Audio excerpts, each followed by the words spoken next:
Je vais commencer cette présentation.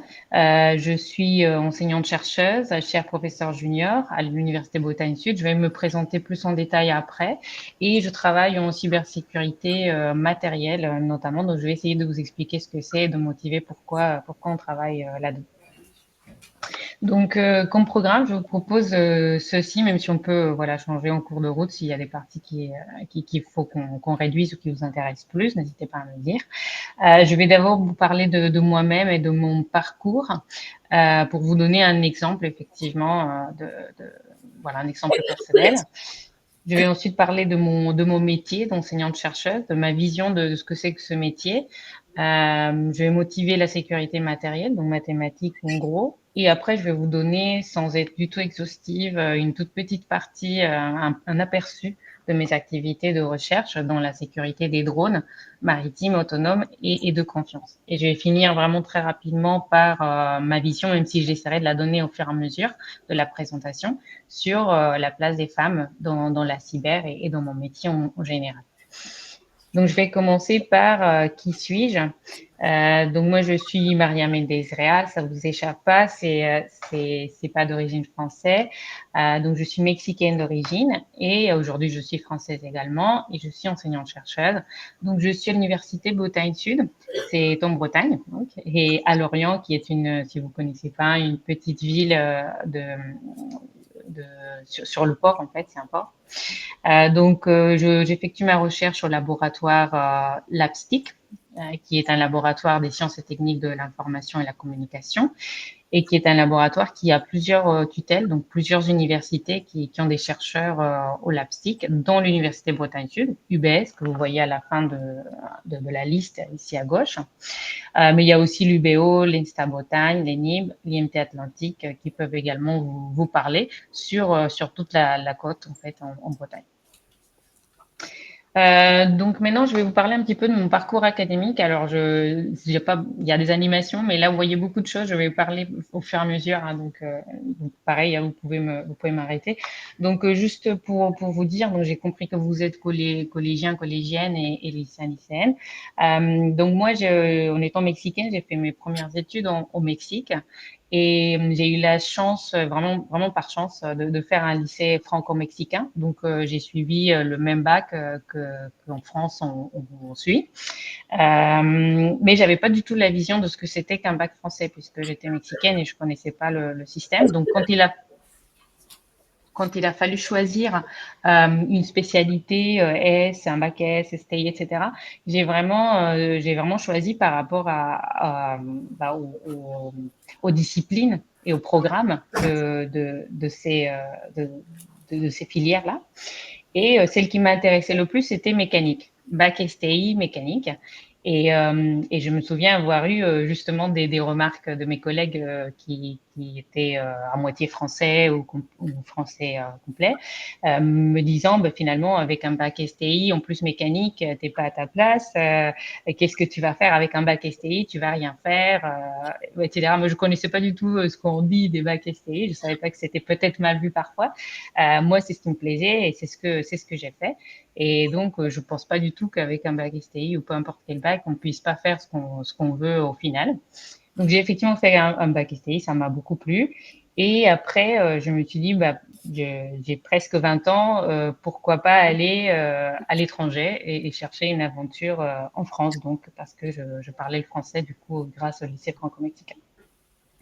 Et donc, je suis venue en France en 2009 et je me suis inscrite en licence. Alors, j'ai fini par faire une licence électronique et informatique industrielle, mais quand on démarrait la licence à l'Université Bretagne Sud à Lorient, ça s'appelait vraiment, au début, c'était une licence maths physique. Et après, on choisissait vraiment le domaine en particulier. Donc, j'ai choisi maths physique parce que j'avais l'impression que je voulais être prof de maths. Une fois que j'ai commencé mes études et que j'ai vu ce que c'était les vraies maths, je me suis dit non, je peux pas être prof de maths, je peux pas faire que des maths. Donc j'ai essayé de faire des maths, mais appliquées à la physique, à l'électronique. Et donc j'ai fini par faire une licence électronique et informatique industrielle, où effectivement il y avait des maths, mais aussi appliquées, donc il y avait de l'informatique notamment, et l'électronique. Après ma licence, j'ai continué avec un master. Alors, il y avait plusieurs choix.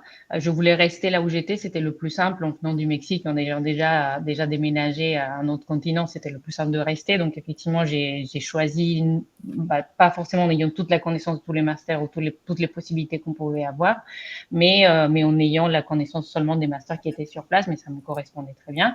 Donc, j'ai choisi le master recherche. On pouvait choisir entre master professionnel et master recherche. Microélectronique. Donc là, c'était vraiment pareil, par choix de discipline. Je voulais continuer dans l'électronique.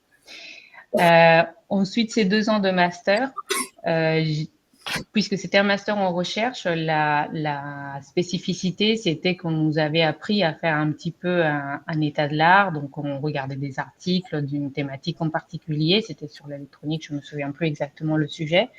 Et également, on nous proposait, au lieu d'un stage en entreprise, c'était un projet dans un labo de recherche. Et là, j'ai effectué ma première expérience dans un laboratoire de recherche qui s'appelait donc l'APSTI, qui était dont l'UBS était tutelle.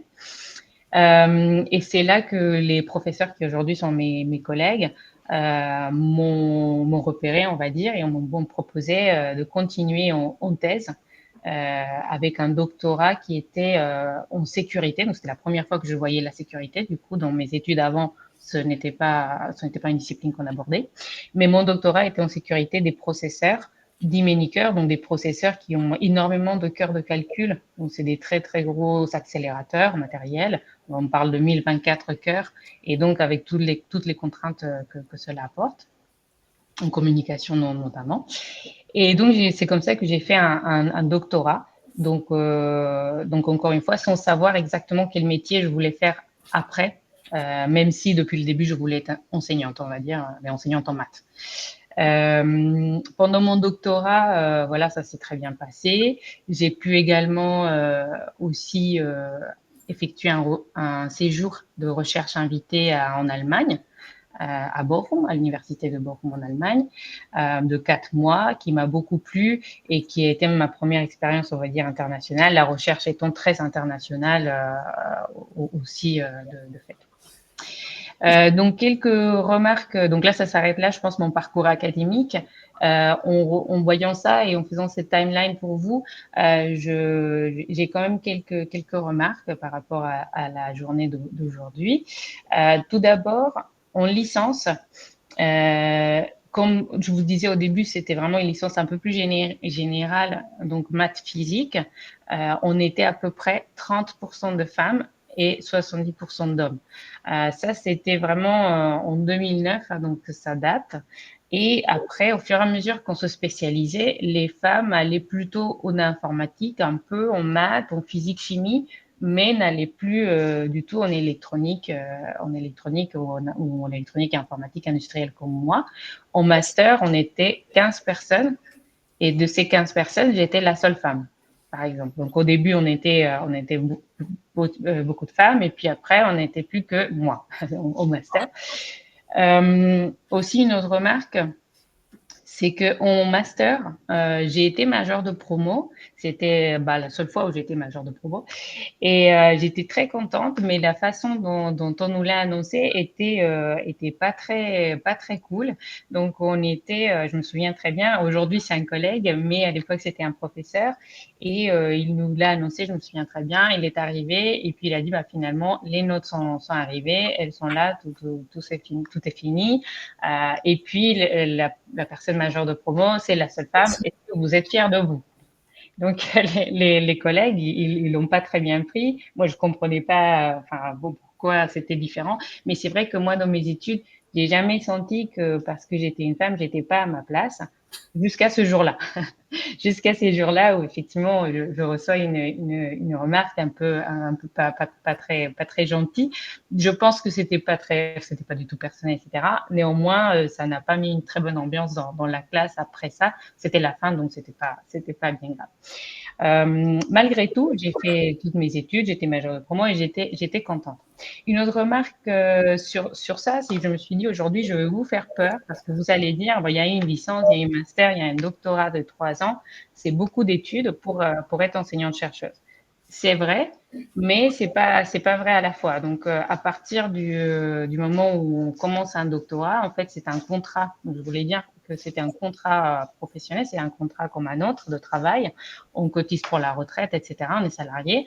Donc, on peut aussi penser que les études, bah, finalement, se sont plus ou moins arrêtées après le master, comme tout le monde, puisqu'on devient salarié après. Donc, c'était pour ne pas vous faire trop peur. Donc ça, c'était pour mon parcours académique. Ensuite, une fois que j'ai fini mon doctorat en 2017, j'ai continué avec, donc là, pareil, ça va vous faire peur, mais je ne vais pas tout détailler.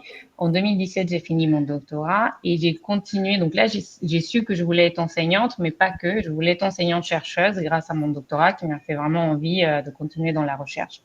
Donc en 2017, j'ai continué avec un poste à l'université, à Nantes Université, pardon, à Polytech, dans un autre laboratoire qui s'appelle IETR, où j'ai été attachée temporaire dans l'enseignement et la recherche. ATER, c'est l'abréviation. Et en fait, c'est un poste qui prépare déjà à être enseignant-chercheuse. Donc, c'est un poste faisant fonction, on va dire, d'un an ou ça peut être prolongé, pendant lequel on prépare le concours pour être enseignant-chercheuse. Et donc, c'est ce que j'ai fait en 2018. J'ai passé plusieurs concours, j'ai eu le choix et j'ai décidé de rester là où j'étais en tant qu'ATER, donc à Nantes Université, Polytech. Et puis en 2020, enfin un petit peu avant 2024, en 2023, 2022, j'ai voulu changer. Je faisais de la sécurité, mais je voulais vraiment autre chose. Je voulais surtout, je crois, trouver plus de sens dans ce que je faisais parce que je trouvais que je faisais une recherche un peu trop théorique en sécurité matérielle. Je vais vous parler après, mais que je voulais l'appliquer à quelque chose un peu plus concret. Et donc, j'ai réussi à passer un autre concours pour être cher professeur junior et revenir, on va dire, à la maison, à Lorient, à l'Université Bretagne Sud, au LAPSIC, où j'avais fait ma thèse, avec une application bien particulière qui était la sécurité, donc ce que je faisais avant, mais appliquée aux meutes de drones maritimes et autonomes. Et c'est ce que j'ai fait en 2024, donc encore un autre concours, mais que j'ai réussi, donc j'étais contente. Et ça, c'est depuis septembre. Donc, sans parler de tout, de chaque détail de cette timeline, plusieurs remarques aussi.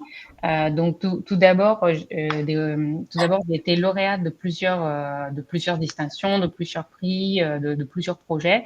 J'étais lauréate d'un projet de la région de Nantes, par exemple, qui s'appelait RFI-Wise Attractivité, qui me permettait de, dès que j'arrivais à mon poste, avoir une bourse pour avoir un doctorant que je encadrais, par exemple. J'ai également été lauréate d'un projet de l'Agence nationale de la recherche, jeunes chercheuses, jeunes chercheurs, qui me permettait de créer mon équipe et de démarrer avec une belle enveloppe financière. Et j'ai également été primée par une prime individuelle, voilà, nationale. Et aujourd'hui, je suis lauréate de cette chaire à ANR de professeur junior. C'est pas pour vendre mon CV, mais ce que je veux vous faire comprendre, c'est que même si on peut penser que j'ai été pas forcément à une place de femme dans mes études, etc. Même si parfois c'est difficile où on a des remarques qui sont pas très gentilles, ça peut très bien se passer et on peut finir par être effectivement valorisé à sa juste valeur et avoir aussi des distinctions et réussir une carrière. C'est pas, voilà, l'important c'est de faire ce qu'on aime et voilà, on est tous à sa place, il y a pas de souci. Et dernière chose que je voulais enfin, dernière remarque, c'est qu'on peut voir effectivement, c'est dans le même sens, dans ce parcours, on peut voir des mots et des thématiques qui peuvent être vraiment à une connotation vraiment masculine, informatique, électronique, microélectronique, cyber, drone, mais pas du tout en fait. La cybersécurité, comme vous allez certainement le voir aujourd'hui, c'est très large et donc on trouve tout sa place. Ça peut être très technique, mais ça peut aussi être transverse. On peut trouver effectivement, on peut trouver des enjeux sociétaux, des enjeux gouvernementaux, des enjeux humains dans la cyber et pas que technique. Donc, si vous aimez la technique, on peut y aller. Si vous aimez autre chose et que vous voulez aussi être un peu transversal, ça peut aussi le faire. Voilà. Et finalement, une autre chose qu'on retrouve dans mon métier en général et que j'adore, c'est l'animation. En fait, c'est l'humain, effectivement. C'est l'animation, c'est des journées comme aujourd'hui, c'est de faire des événements scientifiques, etc. Et donc, j'ai eu la chance, et avec ce métier, on a la chance de faire beaucoup d'animations si on a envie. J'ai été, par exemple, référente cybersécurité de mon laboratoire. J'ai participé à des groupes de travail du CNRS Europe en cybersécurité. J'étais responsable d'un axe transverse. Donc, on peut faire beaucoup d'animation aussi. Et on peut être vraiment dans ce côté managérial ou animation si on a envie avec ce métier d'enseignant-chercheur. Donc, je vais passer à mon métier. Je vais parler un petit peu de ce que c'est effectivement d'être enseignant.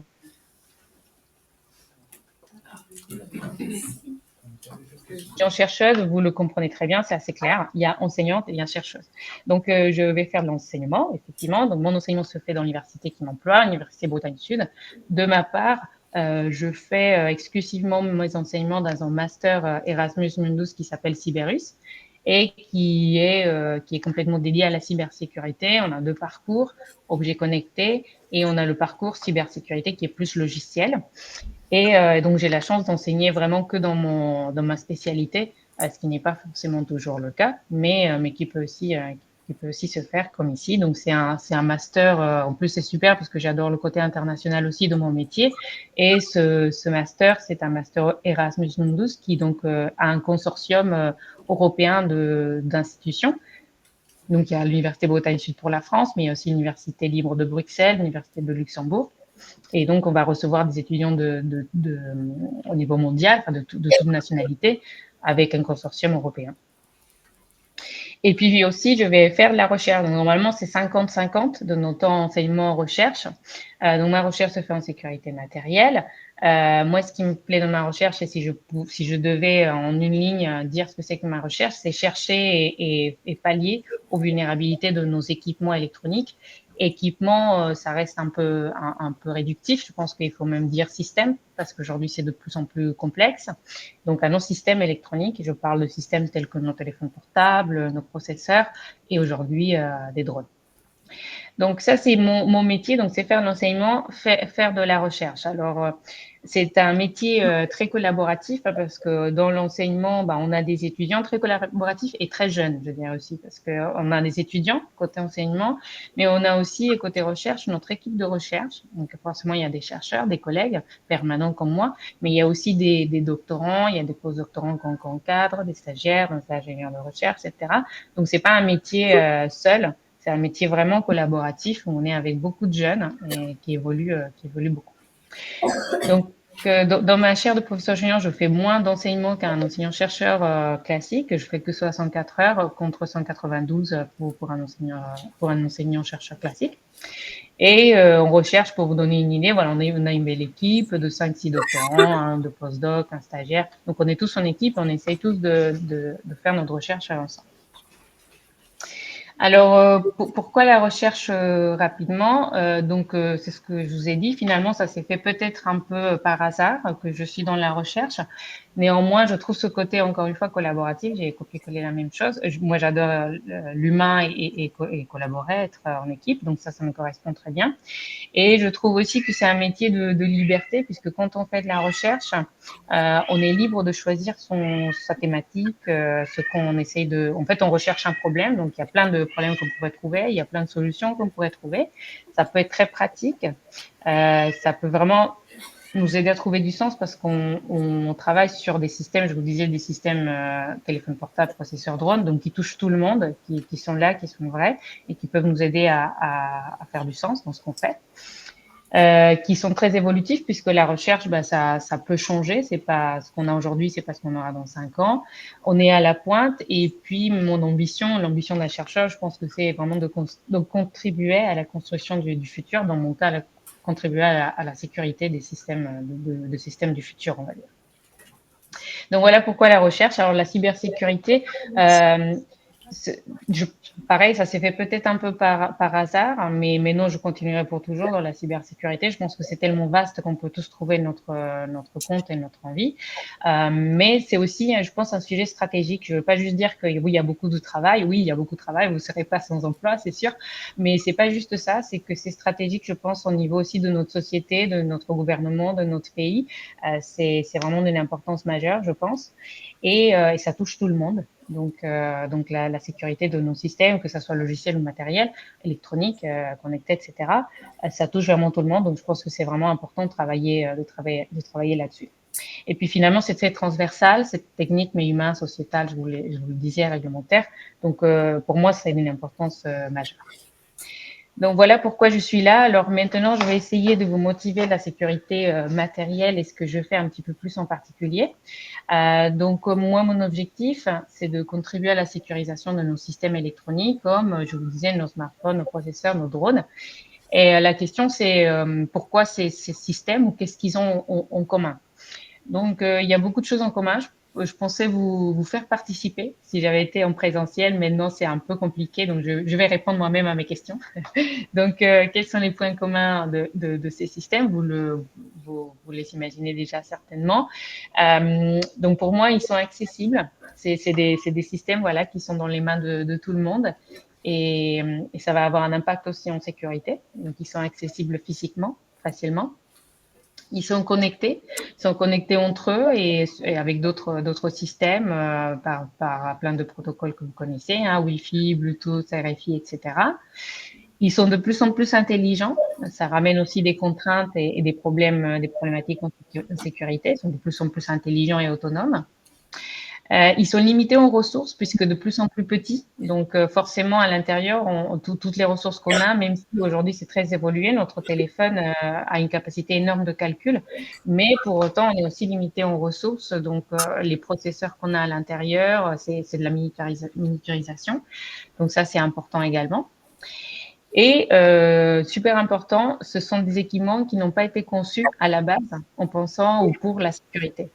Donc, on va avoir des grosses problématiques de sécurité parce que ça arrive après qu'on l'ait pensé, qu'on l'ait conçu pour son objectif premier qui n'était pas la sécurité.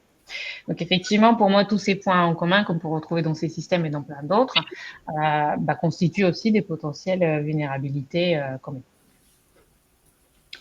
Et donc, si on voit en quoi ça peut être une potentielle vulnérabilité, finalement, par exemple, le fait que ça soit accessible, un attaquant peut facilement manipuler votre smartphone, vos ordinateurs ou vos drones. S'il est amené à être perdu ou à le capturer, on peut aussi essayer de décortiquer ce système, de faire de la rétroconception sur ce système. Le fait que ça soit connecté, ça veut dire que si, par exemple, une caméra connectée, une caméra intelligente est attaquée, à partir de là, on peut potentiellement attaquer d'autres équipements avec lesquels on communiquait et qui étaient connectés à cette première victime. On peut aussi avoir des attaques qui sont distribuées, dans lesquelles plusieurs objets deviennent attaquants eux-mêmes, et donc on crée une attaque un peu plus sophistiquée ou qui a qui se répand très vite. Le fait que ça soit intelligent, c'est souvent donc des systèmes qui sont autonomes, qui vont prendre des décisions tout seuls et qui sont parfois des décisions difficilement explicables et qu'on comprend pas trop, qui peuvent être finalement mauvaises ou malicieuses. Et le fait que ça soit limité en ressources, donc c'est limité en ressources, mais il y a de plus en plus d'applications qui tournent dessus, sur nos téléphones par exemple, des applications qui vont cohabiter sur le même téléphone, qui vont avoir accès potentiellement à des données ou des services en commun, mais qui vont être, elles, d'un niveau de sécurité ou d'une criticité différente. Par exemple, quand on va payer avec nos smartphones, donc on va avoir une application de la banque qui va cohabiter avec une application de jeu, par exemple, qui n'est pas du tout critique. Donc on va devoir aussi isoler les applications les unes avec les autres. Donc tout ça pour vous montrer que oui, il y a plein de choses qu'on va devoir regarder et vous voyez que c'est pas seulement côté logiciel, c'est pas seulement côté code ou voilà, c'est aussi côté système, c'est aussi le côté matériel, le côté électronique, la communication, les ressources, les processeurs, etc. qui vont également nous intéresser. Donc on va vraiment avoir une vision, une approche système pour voir la sécurité. Et finalement, oui, quelque chose que j'ai pas dit, c'est comme c'est limité en ressources, toute solution qu'on va devoir implémenter en sécurité, toute solution de sécurité implémentée sur nos téléphones, sur nos processeurs, va forcément impacter les performances de ce système. Donc, on peut pas non plus tout mettre parce que d'abord, c'est pas gratuit, mais en plus, ça impacterait trop notre performance et donc la mission première de nos systèmes. Donc maintenant, je vais vous parler un petit peu des drones et de la sécurité des drones, donc ce que j'entends par là et ce que je fais. Donc tout d'abord, qu'est-ce que c'est que les drones? Alors, j'ai mis différents types de drones. Donc, quand on pense aux drones, on pense tout de suite à des drones volants, hein, puisque c'est ce qui est le plus répandu et le plus pour les gens normaux, on va dire. C'est les drones volants. Mais on a aussi des drones très différents, donc des drones de surface, comme le jaune que vous voyez ici, qui va donc être en surface et qui va naviguer sur la mer. Et on a aussi des drones sous-marins, donc qui vont être vraiment sous la mer, très très très très bas, voilà, pour faire d'autres missions, des missions différentes. Entre tous ces drones, il y a donc des points en commun. Donc drone ou dronisation veut dire aussi sans pilote. Plus ou moins donc autonome, soit complètement autonome, soit télécommandé, sans passagers. Et souvent, on va les trouver en meute, donc avec un groupe qui peut être assez important de drones un peu tous pareils et limités, avec d'autres drones un peu plus sophistiqués qui vont plus ou moins les contrôler. Et ils vont embarquer beaucoup, beaucoup de capteurs. Donc ça, c'est les points communs que je trouve. Donc je vais vous montrer ici un exemple. Donc ça, c'est un drone qu'on a au laboratoire. Et ici, vous voyez tout. Enfin, c'est pas tous les capteurs, c'est pas exhaustif, hein, mais il y a plusieurs capteurs qui sont embarqués que je montre ici. Donc on va avoir des capteurs de profondeur, on va avoir des capteurs de GPS pour avoir la position. On va avoir plein de caméras différentes, RGB, thermique, lidar, radar, etc. On va avoir des capteurs AIS qui nous permettent de donner notre position en temps réel et d'envoyer ça à un centre de contrôle et de commande qui est distant, qui est peut-être à terre, etc. Donc, on a plein de capteurs, donc plein d'informations qu'on va devoir récupérer, traiter, potentiellement envoyer, et donc vous voyez la complexité du système. Alors, avant de voir la sécurité, donc déjà, je vous disais, c'est pas des systèmes prévus pour la sécurité. Donc, pourquoi ils ont été prévus? Qu'est-ce qu'ils font vraiment? Quelles sont leurs applications? Ben, ça peut être très très divers. Donc, les applications vont être déjà souvent il y a la navigation qui est plus ou moins autonome, la prise de décision qui est plus ou moins autonome. Et on va avoir des applications, par exemple sur mer, on va avoir des applications de surveillance de la mer, de l'état de la pollution des mers, par exemple, l'identification de bancs de poissons pour savoir si tout va bien, si des poissons qui devaient être là, ils sont de comptage de poissons pour voir aussi quel est l'état de la mer. La surveillance du trafic maritime, ça peut se faire aussi par drone. La détection est suivie de câbles sous-marins, que vous voyez ici une image, ça également par drone. La détection de mines, potentiellement, c'est la dernière image que vous voyez également. Donc finalement, vous voyez que même si c'est super important, entre surveiller l'état de la mer, l'état du trafic, suivi des câbles, au perçage des câbles, aux réparations des câbles, la détection de mines, on voit des applications qui sont soit grand public, soit critiques, soit vraiment très sensibles. Et tout ça, on peut le faire par des drones. Donc la question c'est, et c'est comme ça qu'on va réfléchir en cyber, c'est finalement qu'est-ce qui peut mal se passer. Donc on a ce système, qu'est-ce qui peut mal se passer à partir de là par rapport à ces applications.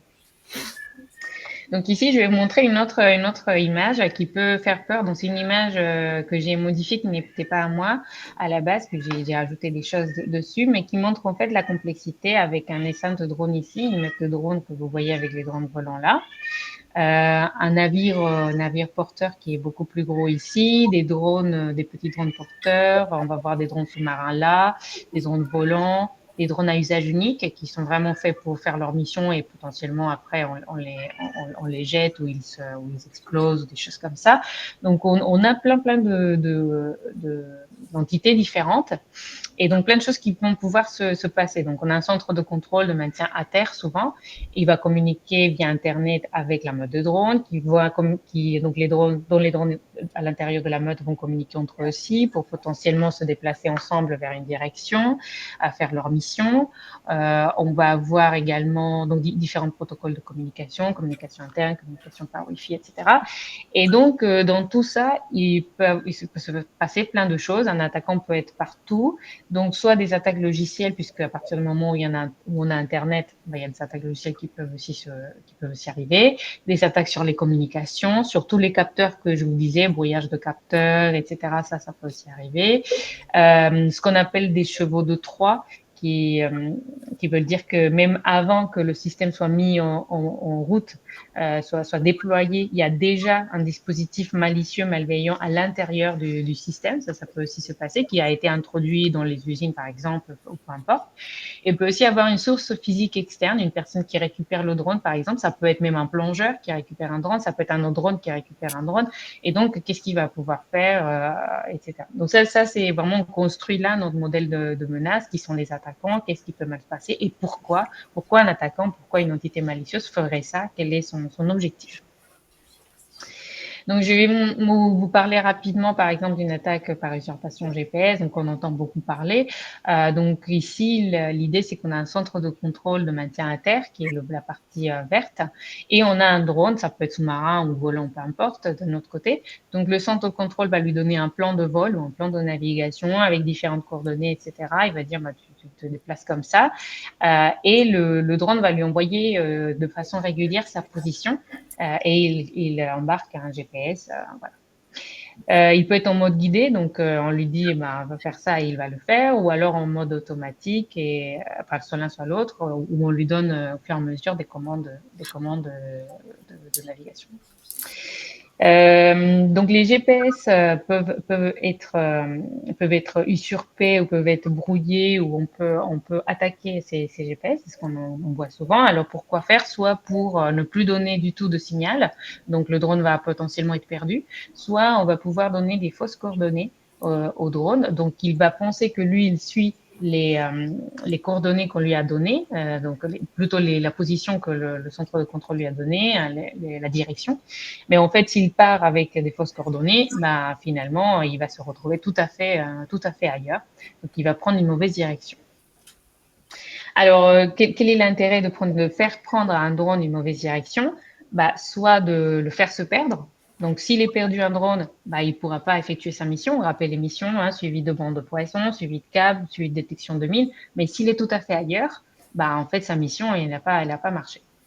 Soit le drone peut être intercepté. Donc, si quelqu'un intercepte le drone, bah, on peut le décortiquer. On peut essayer d'aller récupérer les informations qui sont dans les mémoires embarquées, qui sont dans les caméras. Imaginez, vous avez un drone qui a une caméra, il est intercepté, je récupère toutes les informations de la caméra. Ça peut être pas du tout intéressant ou sensible, ça peut être des bancs de poissons, mais ça peut aussi être plutôt des informations sensibles, même gouvernementales, même voilà, un plan stratégique, etc., qui montre un plan stratégique, je sais pas, de guerre ou autre.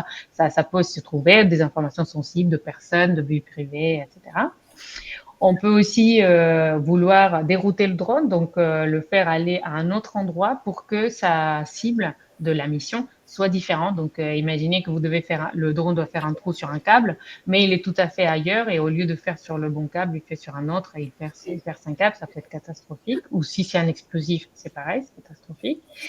Ou ça peut être un drone qu'on prend, qu'on modifie, et on le renvoie comme s'il n'était pas modifié, comme s'il était un gentil comme avant, et il n'explose pas où il doit exploser, par exemple, ou il explose alors qu'il ne devait pas exploser. Et ça peut aussi causer des dommages collatéraux par-dessus tout le reste.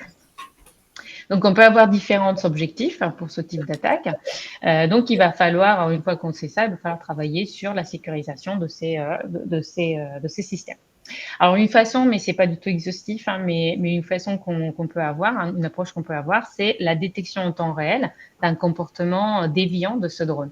Donc comment on peut savoir, comment on peut analyser au fur et à mesure que le drone fait ce qu'il doit faire ou qu'il fait des choses qui semblent normales. Donc ça, on peut faire de différentes façons, mais il nous faut collecter des informations. Donc on va collecter des informations du système en temps réel, tout le temps, de façon régulière, pour pouvoir les analyser et dire bah tout va bien ou non, ça va pas bien. Quelles sont ces informations-là? Bah, ça peut être des informations réseau, si c'est la communication. Est-ce qu'il y a une communication normale? Est-ce qu'il communique régulièrement avec le bon protocole, avec la bonne taille de paquet, des choses comme ça? Est-ce que ça peut être des informations venant des capteurs embarqués, parce qu'il y a plein de capteurs, forcément sa position, mais ça peut être même son niveau de batterie, la température de sa batterie, par exemple, sa consommation énergétique, tout ce qui relève du système lui-même, qui est déjà embarqué. Donc, c'est analyser ces données-là. Ou voir, on peut avoir des sondes un peu plus spécifiques, soit logiciels, soit matériels, qu'on met dans le système pour pouvoir retirer de l'information de façon régulière. Et une fois qu'on a toute cette information, il va falloir la traiter. Donc, ce qu'on fait aujourd'hui beaucoup, c'est des techniques de fusion d'informations, donc fusion d'informations grâce à des techniques d'apprentissage automatique, d'intelligence artificielle, et on va devoir analyser ça en temps réel pour dire, ah oui, on lève une alerte, il y a quelque chose qui est bizarre, on continue en plus en profondeur, ou non, tout va bien. Alors ça peut se faire au niveau du drone parce que maintenant qu'on a tout ça, il faut implémenter le modèle de réseau de drone, par exemple. On doit l'embarquer sur le drone, donc on doit le mettre sur des ressources de calcul et de mémoire du drone. Ça peut aussi se faire au niveau de la meute du drone. Donc ici, j'ai juste ajouté plusieurs images de drone. Donc si on a plusieurs petits drones et un plus gros drone qui est, lui, moins contraint en ressources, plus gros, plus sophistiqué, qui a une vision d'ensemble sur la meute, on peut faire des choses de détection. On peut faire une détection, un premier niveau de détection au niveau local des drones, mais aussi on peut avoir un niveau de détection plus haut en ayant plus une vision d'ensemble. Ou alors, on peut avoir une détection collaborative où chacun regarde son voisin et chacun vérifie que tout va bien par rapport à ses voisins, par exemple. Donc, pour finir cette partie technique qui est certainement déjà un peu trop technique, les enjeux. Alors, nous, on va voir effectivement que nos systèmes de détection sont efficaces, que ça lève pas d'alerte quand c'est pas dangereux, quand ça lève bien des alertes quand il y a un problème. On va avoir aussi des enjeux d'implémentation embarquée sur drone, c'est-à-dire que comme je vous disais, on a des ressources limitées, donc on va pas coder ça n'importe comment, on va pas avoir toutes les ressources qu'on voudrait, on va pas avoir le plus gros réseau de neurones qui va être super efficace mais qui va pas rentrer dans mon petit système. Donc ça, c'est une grosse contrainte. On va nécessiter des algorithmes d'intelligence artificielle qui sont efficaces, mais qui vont nécessiter des bases de données énormes pour pouvoir entraîner le réseau. D'où on va sortir ces bases de données, toutes ces informations. Et on travaille aussi sur des outils d'évaluation, donc pour ne pas tout de suite tout mettre sur le drone et voir, parce que ça demande un effort très important d'avoir plein de drones là qui, d'ailleurs, c'est très réglementé, de quand est-ce qu'on peut mettre le drone dans l'eau, etc. Donc, il nous faut aussi des outils d'évaluation. Donc, on a ce type d'outils. Ceux à gauche sont internes au laboratoire, des outils de navigation et tracking, des outils de simulation vraiment de drone, de navigation et des outils de réseau aussi combinés qu'on utilise voilà, de façon régulière. Donc, cette partie qui était assez rapide finit la partie sur mon métier, sur mes activités de recherche sans du tout être exhaustive. Je vous ai montré la détection de comportements malveillants, mais on a plein d'autres briques de sécurité pour pallier à ces problèmes de sécurité. Et puis, juste pour finir et en guise de conclusion, 2 slides sur ma perspective ou ma vision des femmes dans la cyber et dans mon métier. Moi, je vais avoir un discours très positif. Hein. Donc, moi, je pense qu'il y a vraiment une évolution positive qui est certes qui certes il faut renforcer, mais je pense qu'aujourd'hui on voit de plus en plus de femmes dans le métier d'enseignant-chercheur. On voit de plus en plus de femmes dans la cybersécurité. Alors dans les enseignants-chercheurs, juste petite remarque, c'est que je vois de plus en plus de femmes dans le corps des enseignants-chercheurs, mais au niveau maître de conférence, qui est le premier niveau. Après le deuxième niveau, professeur des universités, on le voit moins. Donc, je pense qu'il y a encore, il y a la représentation des femmes dans les enseignants-chercheurs, mais il y a aussi la représentation des femmes quand il s'agit de monter les échelons. Je suis quand même très positive parce que je vous disais, il y a 10 ans maintenant, hein, c'est vieux, j'étais la seule femme dans mon master. Vraiment la seule femme. Sur 15, c'était une petite promo certes, mais j'étais la seule femme. Et aujourd'hui, dans le master Cyberus, par exemple, dans lequel j'interviens, on est à 50% de femmes. Venant de tous horizons, de tous les pays. Je ne sais pas si on peut aussi imaginer qu'il y a des tendances différentes par pays également. Mais pourquoi on a 50% de femmes? Certes parce qu'elles candidatent, mais aussi parce qu'on a cette politique de vouloir renforcer la place des femmes dans ces métiers. Et c'est vrai qu'on a cette envie de privilégier les femmes aux hommes à un dossier égal, évidemment. on est plus effectivement à essayer de renforcer la place des femmes dans les masters. Et finalement, elles montrent qu'elles ont toutes les capacités, elles s'en sortent tout aussi bien, il y a aucun problème. Et je suis aussi très positive parce que effectivement, je pense qu'aujourd'hui vous allez en parler également. Il y a beaucoup de politiques et d'actions qui sont menées, que ça soit au niveau de l'académie et au niveau de l'industrie, pour l'inclusion des femmes dans ces métiers. Déjà pour la représentation des femmes, hein, donc par exemple dans le métier dans l'enseignement supérieur et la recherche, dans les jurys de sélection de concours pour des nouveaux collègues, des nouveaux enseignants-chercheurs, etc. Aujourd'hui, on est obligé d'avoir la parité dans les jurys pour avoir aussi des femmes et des hommes et que les décisions se fassent de la façon la plus transparente possible avec la représentation des femmes également dans le jury. On va aussi avoir des labellisations d'événements scientifiques par exemple les groupements de recherche de sécurité informatique, par exemple, qui vont demander aux organisateurs d'inviter au moins une femme. Ça paraît pas beaucoup. Parfois, il y a 6, 7 intervenants. Avoir une femme, ou en tout cas inviter, même si à la fin elle vient pas pour X raison, inviter une femme ou considérer des femmes, c'est quelque chose d'important également, pour leur donner également toutes leurs chances. Et je pense qu'aujourd'hui, on le voit beaucoup avec nos étudiants, il y a beaucoup d'actions de parité à l'embauche dans l'industrie, où effectivement, à dossier égal, souvent, on va essayer de rééquilibrer les genres dans l'embauche au niveau de l'industrie. Donc, c'est aussi des opportunités, du coup, à saisir. Finalement, donc la dernière slide, finalement ma rétrospective. En rétrospective, je me dis finalement, ça peut être intimidant, effectivement, d'arriver dans un métier qui a plus de connotations masculines, où il y a plus d'hommes que des femmes, etc. Mais en général, les hommes nous donnent un très bon accueil également, et je pense que ça se passe en général très très bien, malgré quelques remarques qu'on peut effectivement avoir. Je pense qu'il y a un changement de mentalité très clair selon l'âge des personnes. Je pense que les jeunes sont plus tellement fermés, et donc il y a il y a un accueil il y a un meilleur accueil aujourd'hui qu'avant. Et puis finalement, mais j'ai vu qu'il y avait des représentants cet après-midi. Il y a plein d'actions, des associations, des fondations pour aussi encourager les femmes à venir dans ces métiers et à venir dans les métiers de la cybersécurité. Donc j'en citais ici quelques-unes, mais je pense que vous allez avoir des représentants cet après-midi. J'ai vu le programme, donc j'en dis pas plus. Donc c'est super. Je pense que ça va dans le bon sens. Et voilà, mon discours voulait vraiment vous dire que dans la cyber, il y a plein de choses, c'est très transverse, que vous pouvez tout à fait trouver votre bonheur, et que ça soit très technique ou plus sociétal, humain, même de gestion de projet, etc.